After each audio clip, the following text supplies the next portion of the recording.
Преговарачите на 196 држави се договорија синоќа на конференцијата во Катовице за правилата за имплементација на клучниот глобален договор за борба против климатските промени, потпишан во 2015 година во Париз.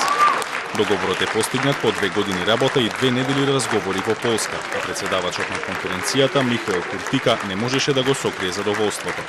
The principles which were agreed by leaders in 2015 needed to be put into motion, needed to be operationalized, needed to be set into practical rules.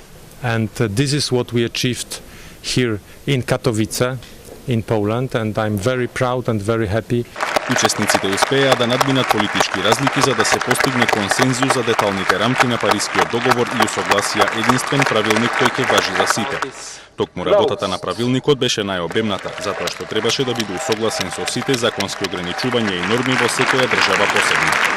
We are driven by our sense of humanity and commitment to the well-being of the earth that sustains us and those generations that will replace us. Иако председавачите на конференцијата беа среќни од исходот, добар дел од делегатите заминуваат разочарани. Тие упатија критики и изразија сомнеж дека договореното во Катовице ќе биде доволно за да се ограничат ефектите од глобалното затоплување. Цел на Парискиот договор и на конференцијата во Полска е ограничување на зголемувањето на температурите под 1,5 степени за овој век, но дел од учесниците обвинија дека предложените планови не се доволни. Well, the world needs to know that we're getting the reductions we need, because only then will we get the flows that we need. We want billions to flow into trillions.